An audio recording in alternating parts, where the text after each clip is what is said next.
Good evening, Williston, Northampton. I am Ms. Fogg, the Dean of Faculty, and it is my pleasure to welcome you to the 182nd Convocation celebration. It is heartwarming to see students back on campus and gathered here today. Convocation marks the official start to our school year. It is an annual event where we gather as a community to reflect and celebrate on the year ahead. Poet Naomi Shihab Nye offers perspective on how such a start, after a few years of distance, could feel in her poem, Every Day as a Wide Field, Every Page. And there were so many more poems to read, countless friends to listen to. We didn't have to be in the same room, the great modern magic, everywhere together now, even scared together now, from all points of the globe, which lessened it somehow. Hopeful together, too, exchanging winks in the dark and little blinking lights. When our hope shrinks, you might feel the hope of someone far away lifting you up. Hope is the thing. Hope was always the thing. What else did we give each other from such distances? Breath of syllables, sing to me from your balcony, please. Befriend me in the deep space. When you paused for a poem, it could reshape the day you had just been living. As we gather and we launch our 182nd year together, we pause and sing, and we participate in many traditions that comprise the long, notable history of the school. As you know, Williston, Northampton takes its name from two schools that merged in 1971, Williston Academy and Northampton School for Girls. The Angelus was presented to Northampton School by the Student Council of 1952. It fast became the heart of the Northampton School for Girls campus. A bell now permanently installed on the lawn of the residential quad, the Angelus is inscribed with the words, "For quiet thought." Originally, it was sounded every afternoon as the young women of the Northampton School for Girls, along with their teachers, paused for a minute of silent reflection. Maria Berge Dwight Le Vescante of the class of 1952 said at the dedication of the Angelus that it was a call to remind us of the necessity of thought. Assuredly, as an institution now rooted in the contemplation and critical consideration of academic thought, and as a community within a world in need of reflection and pause amidst the din, we remain stirred by the tintinnabulation of the Angelus. As we sound the Angelus now, I invite you to join me in a few moments of quiet thought.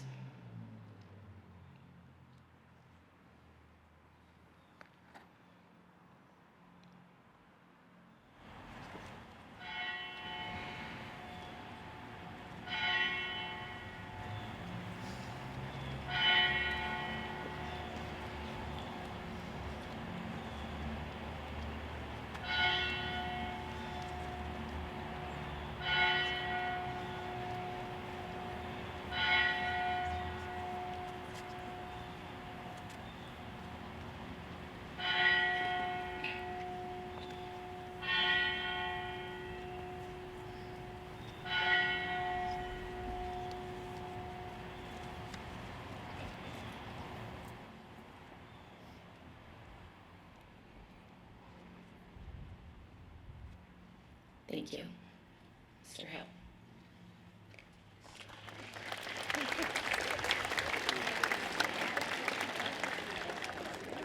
Good afternoon, Williston students, faculty, and staff. As Ms. Fogg said, welcome to our 182nd year and our opening convocation ceremony. As Dean Fogg noted, this does open the school year. Convocation literally means calling together. And then for those of you who are not familiar with some of these terms like convocation or commencement, we end the year with commencement, which is when the great class of 2023 sets forth or commences their next journey. So there are all these traditions that bind us together. And I urge you as you pay attention to these traditions, to think of all those who came before you. You folks sitting here, 7, 8, 9, 10, 11, 12th grades, and some postgraduates, are connected now by being here to decades of alumni of the Williston Northampton School. They're over 10,000 strong. So welcome to you all. I also want to give a special welcome to Bob Grenier, class of 1972, and I'll be saying more to introduce him later in the program. Loud shout out to 2023. You are the largest class, as we know, in the history of the school, and from everything I've seen in these first few days, it looks like you all are ready to take on the mantle of leadership. Go for it, 2023. This past week of colored shirts and orientation and grade level meetings and dorm bonding and team tryouts and advisories has, as it does every year, revealed Williston's greatest strength. The staff whom you honored after assembly yesterday and the faculty who teach, coach, advise, dorm parent you, and of course all of you students here today who are arrayed before me. In short, Williston's people are the heart and soul of this school. As I hinted in my first assembly comments to you, I've been reflecting upon this essential question of Williston. How is it that a school of 500 teenagers from around the world and around the country and over 200 employees can reform each year to be the essential Williston that transcends generations? How is it that we're different from schools that wear other colors, like green to our north or orange to our south? I don't think it's an accident or chance or fate that makes Williston Williston. Instead, I think it's a commitment to our values, to doing what we say. The shorthand phrase that I bet most of you have heard before is, don't just talk the talk, you need to walk the walk. What does that look like at Williston? Small gestures, like making sure you leave a clean table in the dining common, which says to Chris Couchon and those who literally make thousands of meals for us every year, thank you. We recognize your work and we value you. Keeping your common rooms and your bathrooms clean in EMV or Ford says to Ms. Lopez and the housekeeping staff that you respect them and their work. Being willing to tell a friend that some unthinking comment they made might be harmful to someone coming from a different culture or background says that you accept your responsibility to ensure that Williston is a place where each individual belongs. We may all make mistakes along the way, but through honest dialogue and frank conversations, we can learn from and support one another. For students new to the Williston community, you have nothing to prove to anyone since the admissions office chose you to be here. But you all may have something to prove to yourself. Your individual challenge, just like that of your classmates, no matter how long they've been here, is to answer this question. How do I become the best version of myself? What good habits do I need to develop? And since I know that none of you have any bad habits, I'm not going to ask that rhetorical question. When Mrs. Hill and I were taking one of our long summer walks and talking about what we hoped this year would look like, we anticipated that we would be here just like this, on a cloudless September day with an all-school opening dance for the first time since 2019. Seniors, thanks to the pandemic, you have had one of the craziest four-year high school journeys in a lifetime, and I think I'm putting it mildly. Last year, you'll remember I noted that despite some of the remaining pandemic restrictions, my goal for the school was to reclaim the joy, and I think Williston succeeded beyond expectations. This year, I want our theme to be sustain the joy, to embrace those traditions like this one today, to find joy in friendships, teams, activities, and the busy lives you lead. Sustain the joy. Sustain the joy. Maybe you think that sounds a lot like Reclaim the Joy and that it's a sequel cheesy kind of thing. But in Top Gun Maverick, which is awesome by the way, Maverick says in the best of Hollywood cliches, it's not the plane that matters, it's the pilot. You are all pilots of your Williston journey, and the adults here are your guides, mentors, and navigation beacons. I hope you embrace all that is Williston, accept new challenges, reach new heights, and achieve personal bests. That is the essence, to me, of purpose, passion, and integrity, and that is the essence of Williston. And now I will turn the podium over to Senior Class President Will Chalfant for his opening remarks.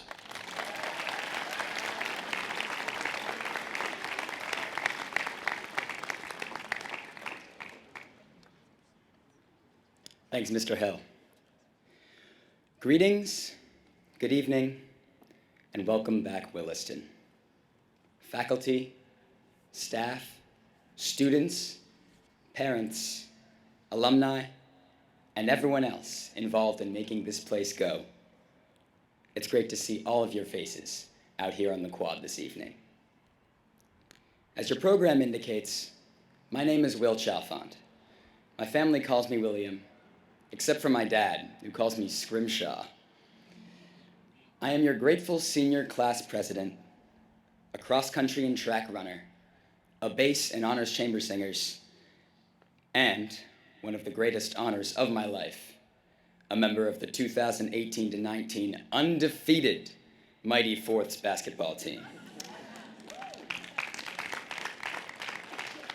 My goal tonight is to kickstart this school year with some words of encouragement, wisdom, and to instill some excitement in all of you for the weeks and months to come. When I made the decision to come to Williston back at age 12, it did not totally register to me where I had chosen to go. I don't think I even understood the concept of a boarding school at the time. I simply appreciated how close it was to my new home in Northampton and marveled at the fact that I could eat pizza and pasta any time of the week. It wasn't until 9th grade that I fully grasped how friendly and supportive this community is. I joined the cross-country team in the fall of my freshman year. As I was waiting around for the first practice to start, an older kid who I'd never spoken to before approached me with a smile. "Oh, you're doing cross-country too? That's sick," he said. He made me feel like he'd been looking forward to my joining the team. That nice older kid was team captain and class president at the time, Nat Markey. Nat and co-captain Oscar DeFrancis continued to make all the other runners on the team feel welcomed and valued, especially the younger kids and newcomers. I maintained a friendship with both of them to this day. When I visited Nat at college last spring, his roommates were perplexed by our age difference. Wait. You were a freshman? Well, he was a senior? How are you guys friends? Nat and I looked at each other and said, that's just how it is at Williston. For the number of you who are new to Williston, trust me that you have joined a really amazing community. And for the rest of you who are returning, keep in mind how kind a word to a new or younger kid can mean. I've been giving tours to prospective families since 9th grade. I tell them about the programs and the buildings. I tell them about the official school events. But today, I'm not trying to convince you to come here. I'm here to share with you all the ways to seek out fun and happiness as an active student on this campus. In the last 2 years of classes in the gym, dividers in the dining hall, masks on our faces have taught me anything, it's to make the most of our time here. Let's begin where all tours begin, the admissions office. For me, this is where my advisor resides. I have had regular meetings with Ms. Talbot Saifu since she became my advisor in 10th grade. She helps me organize my schoolwork, she advises me on my training, she helps me plan for the future, and she always has my back. She cheers me up, she cheers me on, all while taking care of a toddler. You have an advisor too. I cannot stress how important it is to seek them out. Their job is to help you. Their passion is to help you. And their help is invaluable to relieving any stress you may have. Next stop on the tour, the residential quad. You might wonder what I, as a day student, know about the residential quad. Even with COVID protocols keeping day students from hanging out inside the dorms, I still found many ways to spend time with my boarding friends. hanging out by the fire pits after a late night school event, running routes with a frisbee on the giant field in front of EMV, or simply chilling on that luscious grass surrounded by these spiffy new dorms. We enter through the back door of the chapel, where a small flight of stairs takes us into the vast assembly hall with natural light spilling in from every angle. Here is where the more casual talents Williston has to offer are brought to light. Lily Venko and the after party owned that stage last year. But now, someone needs to step in and fill those shoes. I'll be here all year if y'all want any snow cones at assembly. But if any of you have a song, dance, video, or secret freestyle rapping ability, just know you can do nothing but add to our assembly experience by showing it off. We cross the street, waving at the stopped cars, as Senor Simpson emphasized during my 7th grade orientation scavenger hunt, and make our way over to this building right behind me, Reed. Reed is host to artists, historians, and freshmen. Every single one of them. It also plays host to numerous activities throughout the year, such as open mics, movie showings, art walks, the list goes on. And even if something like a school-sponsored karaoke night isn't your first choice of something to do in your free time, doing it with people whose company you enjoy will make anything fun. Take advantage of your weekends and take advantage of all the fun people living in such close proximity to you. We exit out the Stubop doors and cross the pond to the athletic center. Having practice every day with the same team for months can cause one to take for granted the team they are on for a given season. Remember to sit back and appreciate the group you are a part of, because before you know it, assessment week will roll around and your season will be over. Despite being the only week of a given trimester to not hold organized practices, the most live week of the trimester in the athletic center is assessment week. The full court 5v5 basketball games during these weeks are unmatched. People who you would have never interacted with otherwise are now matching up with you on the court. These are some of my best memories to this day.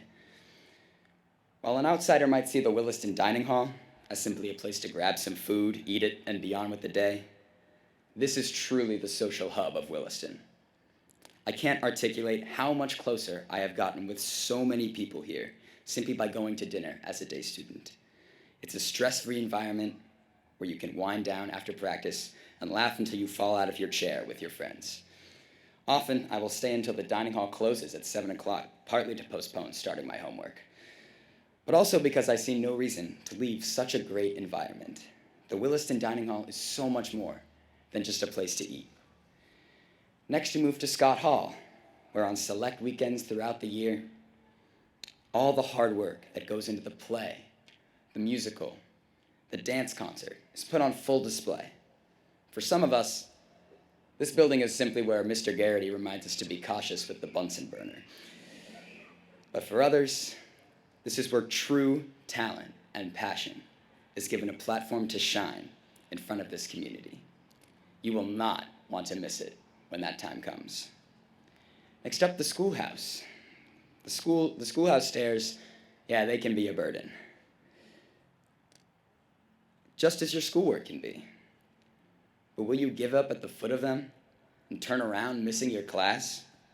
Or will you power up the 1, 2, 3, even 4 flights of stairs it takes to get to your next class? Yes, you will, every time. Now, don't go up 3 steps at a time, running the risk of falling flat on your face. I have made this mistake before. Take it slow, methodically, and use the banister if you need to. It's always there to help, just as many teachers in the schoolhouse are during your free blocks, study hall, and even in the mornings. Next to the library, home of the true grind. When I used to have a big paper to do, I would procrastinate until the last 2 days, and then feel disappointed with the job I'd done. Then I reflected on all the free blocks I had wasted on my phone, checking fantasy football, and taking Sporkle quizzes. This resulted in lackluster jobs on multiple assignments, and it really wasn't worth it considering my 7th place finish in fantasy football last year. I flipped the switch. My advice to you Seek help early and often. So many others around you are navigating the same challenges and obstacles you are facing. You have the choice to hunker down or reach out. Make that writing center appointment. Finish your paper and save fantasy football for Sundays and Thursday nights and Monday nights. Our tour concludes here on this very lawn, where we all gather every Friday in early September. Right now, it feels like an eternity before the end of the first trimester, but it will be over in the blink of an eye.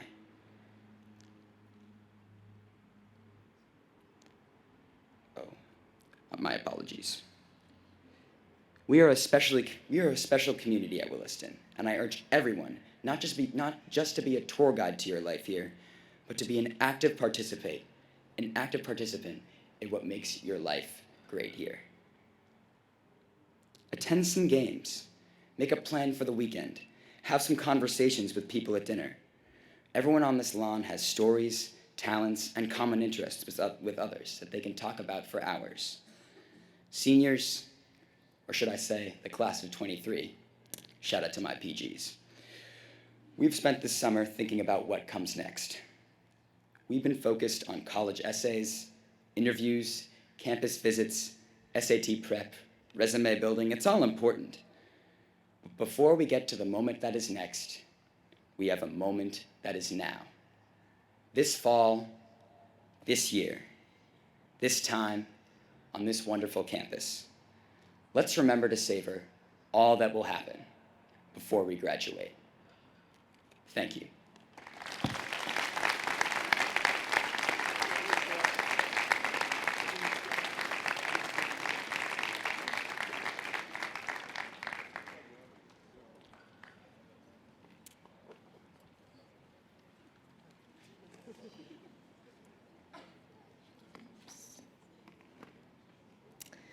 As the Dean of Faculty, I have the distinct honor of awarding faculty chairs at this event. So I appreciate you indulging me in a few minutes talking about our 2 faculty chairs this year. The Grannis Faculty Chair was established in 1999 by Eugenie Grannis, widow of Charles Grandier Grannis, who was a member of the Williston class of 1929. It is awarded to a faculty member who personifies the pure joy of sharing in the process of learning. The process of learning is optimal and ideal when we can take comfort in our surroundings, feel a genuine sense of belonging, and when we are able to delight in the labor. One would be hard-pressed to describe this year's recipient without using the words pure joy. As I researched and reflected on the lives of both Eugenie and Charles Grannis, the impact of connection, loyalty, and learning emerged.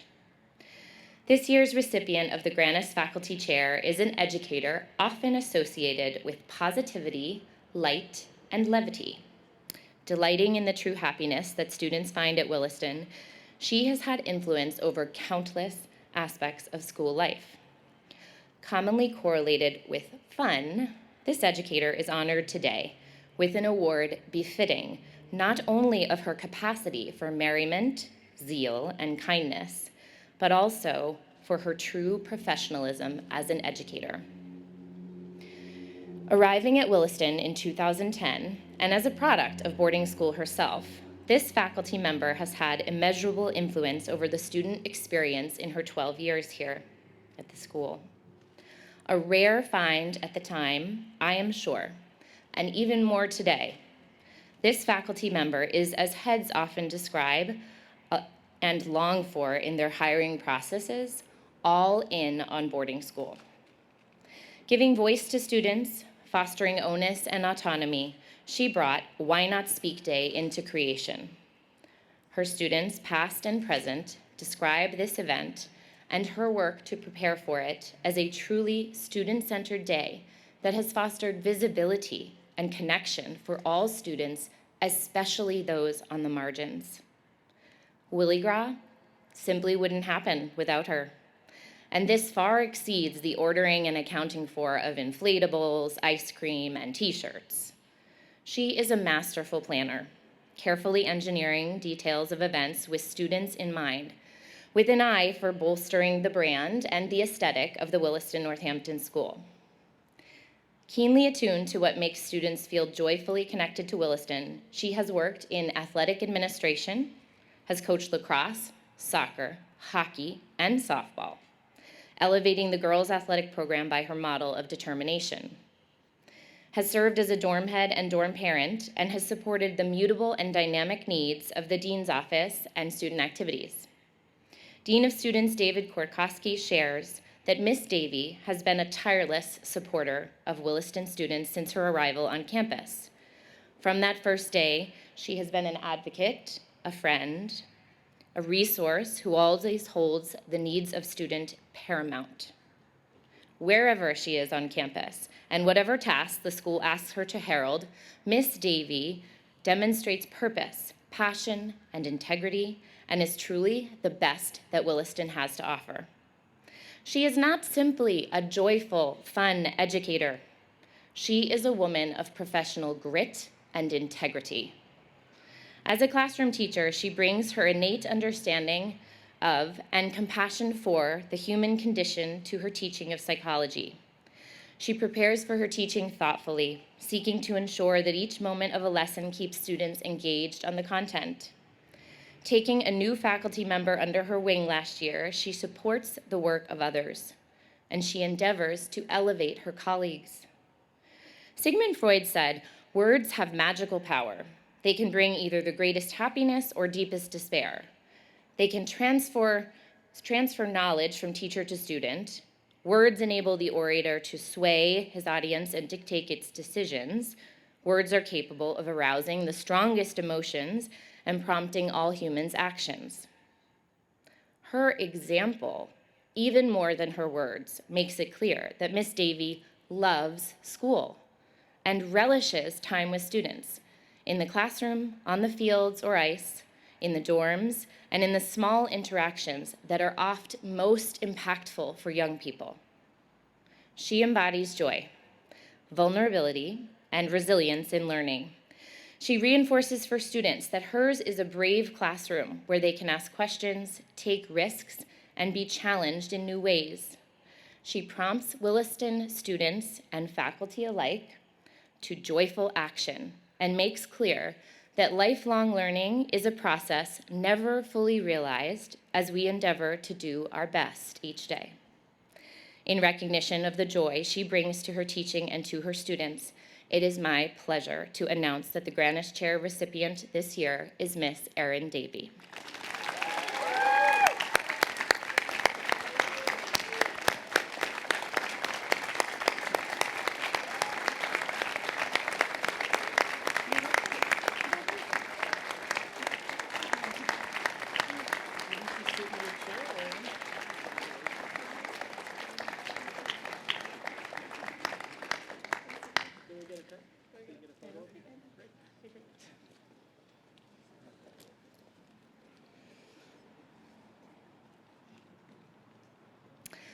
The Richard C. Gregory Faculty Chair was awarded for the first time in the fall of 2012, and it is not specific to any particular department. Founded by alumni, this chair serves as an effort to honor Richard C. Gregory, a faculty member whose career spanned 1961 to 2004. Mr. Gregory retired from Williston Northampton School in 2004 after teaching history, music, and English for 43 years. Described as a giant, a Renaissance man, and a teacher of true excellence, Richard Gregory committed his life to Williston and had expansive influence as a teacher and an artist. Distinguished past recipients of this chair include Mr. Gregory Talea and Mrs. Sarah Klump. This year's recipient of the Richard C. Gregory Faculty Chair is an unequivocally masterful teacher. In my short time at Williston, I have heard this faculty member's name used in countless conversations about what it is to create and curate space for student voice in the classroom, and about what it is to be a truly proficient educator. impeccably prepared for each lesson. This faculty member is steeped in knowledge and curates a daily life punctuated by literature, classic and contemporary. Beginning her career at Williston in 2019, she is also a Pushcart Prize-nominated poet whose work has appeared in Best New Poets, Green Mountains Review, The Passages North, among other publications. She won the Westchester Review Writers Under 30 and won the Barnes & Noble Regional Teacher Contest. Her writing has been described by critics as beating like a heart, with masterful and arresting hold of rhythm, line, and language. In this, she models for you as students at Williston what it is to live a vulnerable and rhapsodic life as a writer and learner. In the classroom, she is a giant of the mind, deftly and graciously moving through the room to ensure each student is seen and heard. Serving as an indelible capstone for our students at both ends, she relishes the challenge to teach both 7th grade English and AP English literature. As a guest in her classroom, I have had the chance to observe her use of a range of pedagogical approaches to create equitable space for each student's skills, knowledge, voice, and learning style to be amplified. Notably, she employs language that positions her students as experts. She engages in pro-social efforts that foster thoughtful dialogue across different, careful discernment, critical review, and precise reflection. Peppering her class with nonverbal cues, she can often be found clapping them into collaboration, naturally and rhythmically cueing them for their next learning opportunity. Deftly possessing what Jacob Cohen called with-itness, she has an unmatched capacity to perceive the needs of her students with accuracy and care, responding to them individually and collectively such that each feels seen, heard, known, and centered. In conversation over this last year, I have been stirred by the passion that comes forth from within this faculty member. Deeply committed to the craft and profession of teaching, she volunteered her time and energies to bring mentoring into the fold at Williston this year as an effort to ensure that early career educators have the supports needed to be successful. Readily willing to discuss what needs to be done to make Williston a richer and more radiant learning environment, she is not afraid to speak truth to power. She does so humbly, with grace, integrity, and inquiry. English Department Chair Matt Leibowitz shares that Miss Levine is the English department's not-so-secret weapon. Her entire approach to the classroom, not just the lessons, but the way she interacts with each student, the patience and trust she affords everyone in her room, and the way she celebrates each victory puts her students at the center of the experience. Her gifts in the Writing Center have influenced the words and voices of Williston writers past and present, and she is a mighty model of what it means to be an educator, reader, and writer in 2022. Of Miss Levine's teaching, her students share that she is, by far, the best teacher and the most understanding educator I have ever had the pleasure of working with at Williston, in that she understands us as people rather than simply as students.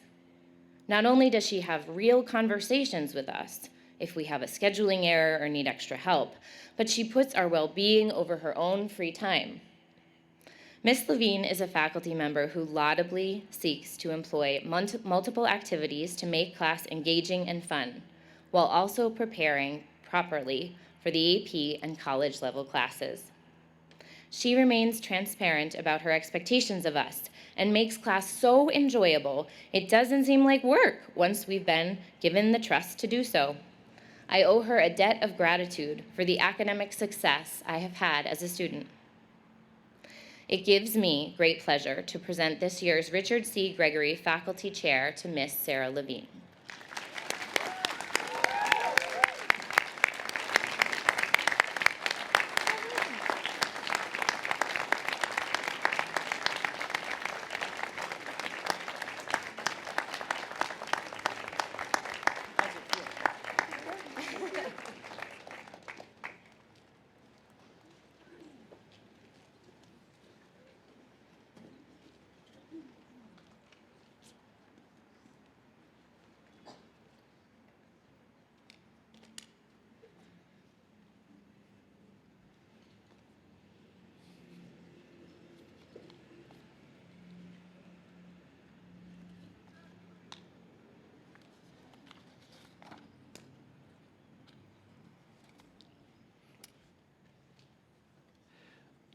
Although I'm not sure our speaker has ever flown an F-18 Super Hornet,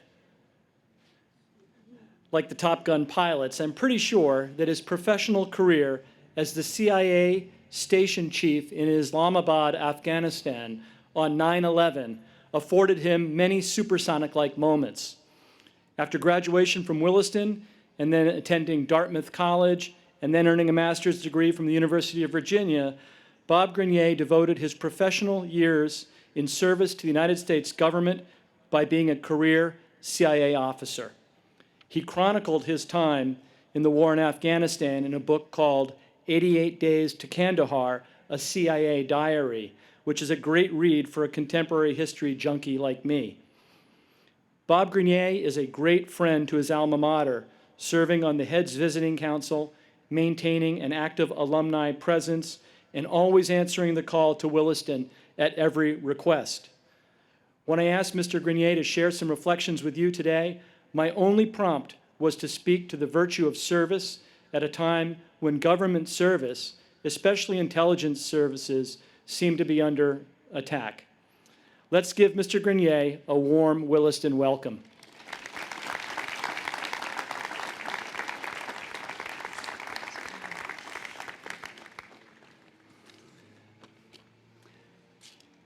Thank you very much, Bob, for your typically generous introduction of me. He's done this before. He always manages to make me sound much better than I am.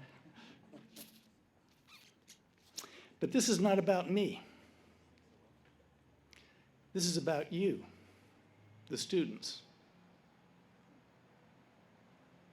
And so here we are. Or more to the point, here you are at the start of a new academic year. And I know that you have plans and aspirations, academic, one hopes, athletic, personal, social. But I'm not here to talk to you about this year, or next year, or 4 years from now.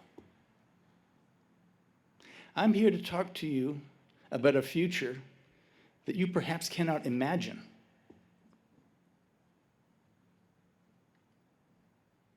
Benjamin Barth.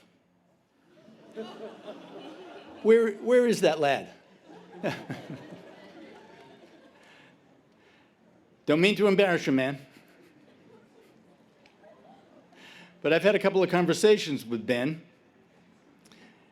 and we've talked about potential careers in public service, foreign affairs, national security, and he may actually have some idea what he's going to do with the rest of his life.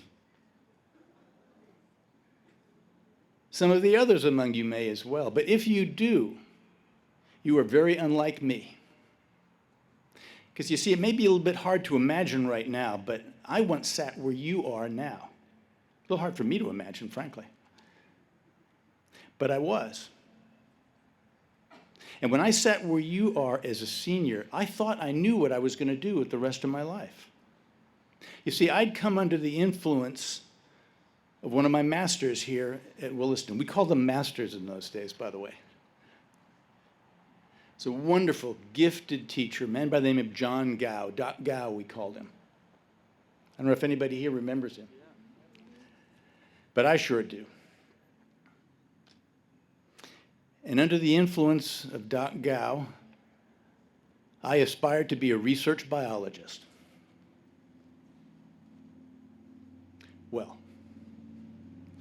my career in research biology did not survive my first brush with college-level chemistry. Just didn't have what it took. And so I ended up being a philosophy major in the end. And as Bob has just explained to you, ended up in the CIA of all things. Imagine. So if you are at all like me, you may have some ideas to what you want to do with the rest of your life. But I'm betting that many of you have no inkling. And so you are preparing yourselves for something that you don't know and maybe can't imagine. Now, there may be one or two wags among you who say, well, yeah, it's a prep school. They're here to prepare us. But listen to me. Like Bob Hill just told you, you are the pilots of your own development here at Williston. You are here to prepare yourselves diligently and well, diffidently and poorly, I don't know which, but you are preparing yourselves, and we'll come back to that in just a minute. But I want to tell you something else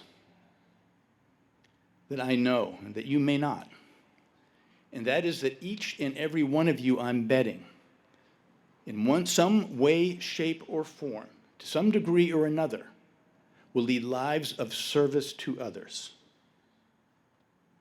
Now, your life of service may take the form of devotion to just one person. More typically, it'll be to your families, to your communities, religious and civic associations, companies, professional associations. But one way or another, you will give much of your life in service to others. And you need to devote some thought about the direction in which that service will go.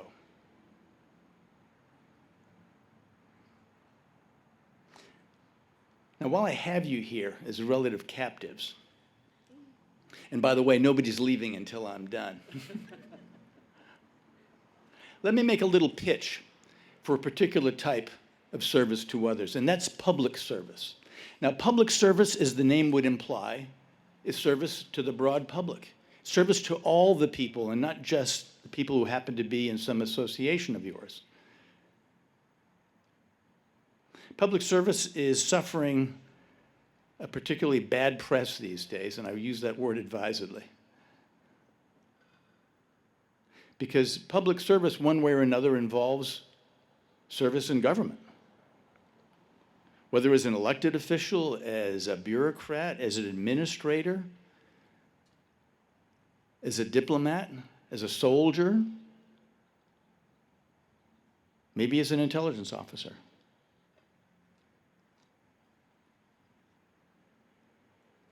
In this day and time, there are a great many who have very little faith in our institutions of public service, and maybe some of that is deserved. But even if you are among the naysayers, even if you take the cynical view that our principal institutions of public service are corrupt, it is up to you, it's up to all of us to reform them. It is in the nature of the institutions of public service that they must always reform themselves. Because whether run poorly or well, they're vitally important.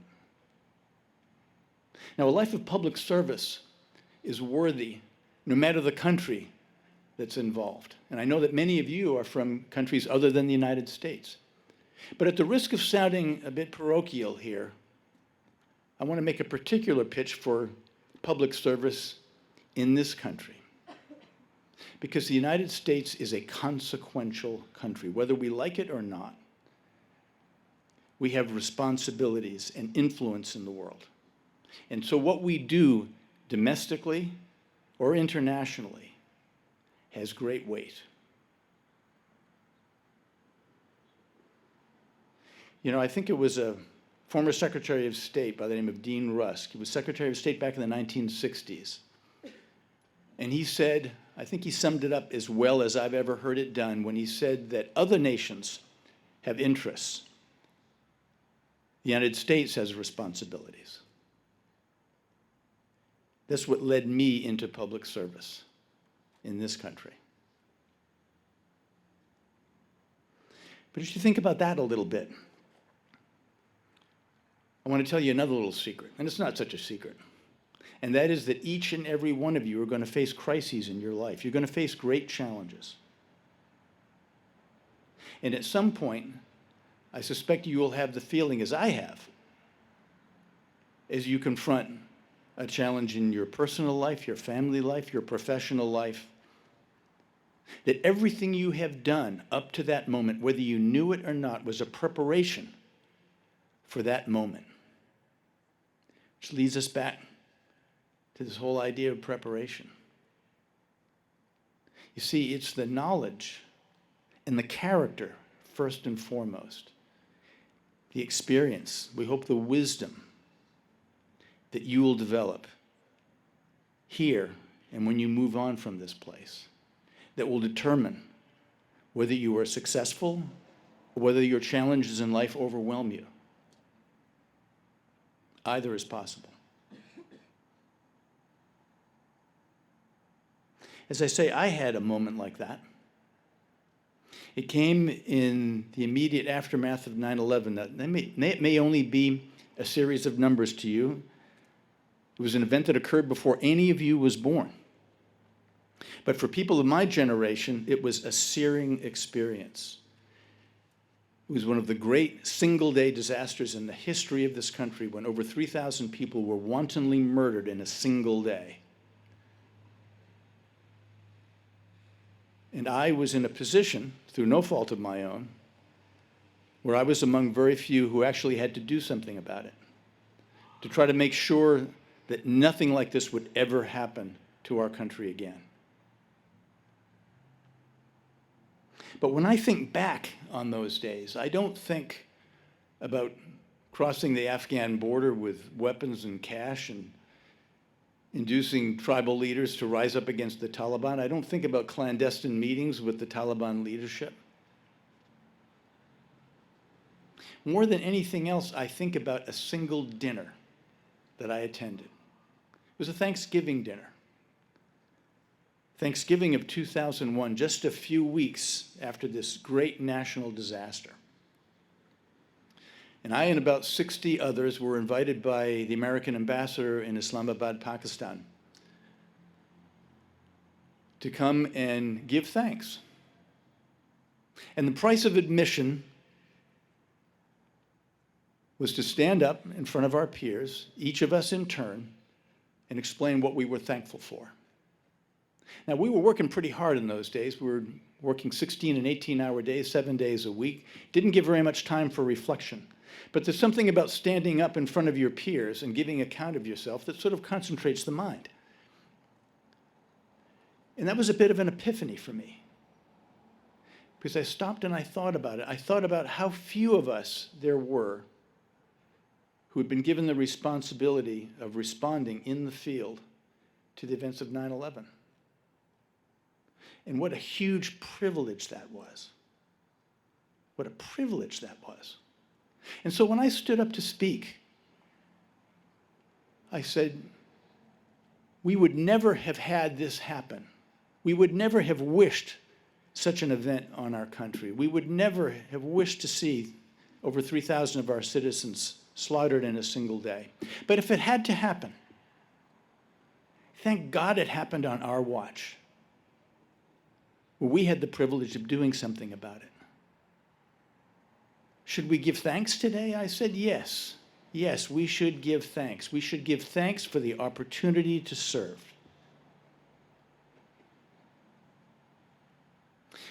And so, as you go about this year preparing yourselves for an indefinite future, I hope that you'll give the occasional thought to where and how you will exercise the opportunity to serve. Thank you.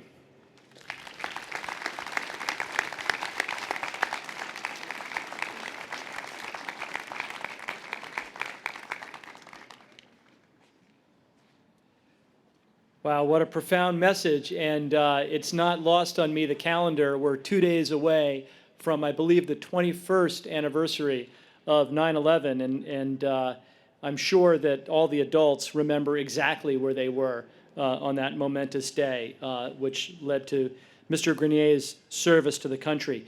Amazing. I always listen very carefully to him. When he tells me to do something, I do it because I know that he can take me out with a paperclip.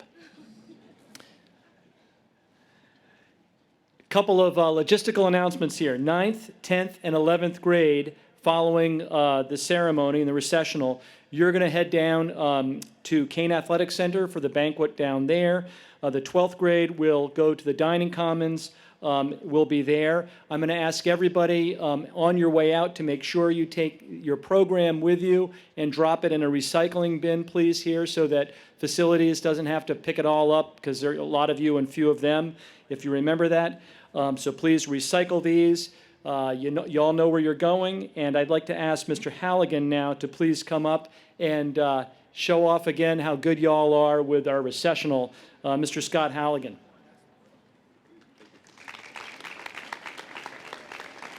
Thank you, Mr. Hill. Please rise for the singing of the alma mater.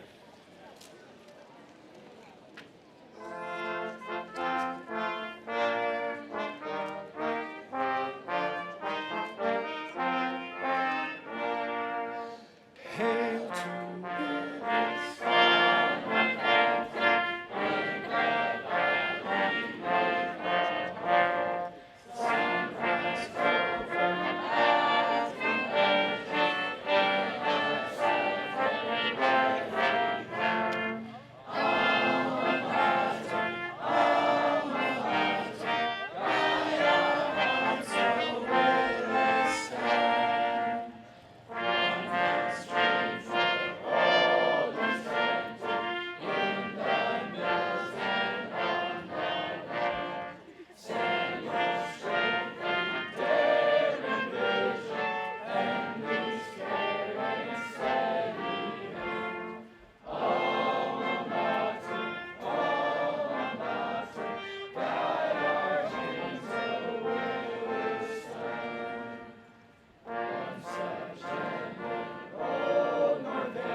That was awesome, everyone. I'm just going to give Mr. Grenier a little bag of Williston swag and gear that he can wear proudly as a thanks for his wonderful speech and wonderful advice, and I hope you take his words with you on your journey today and going forward.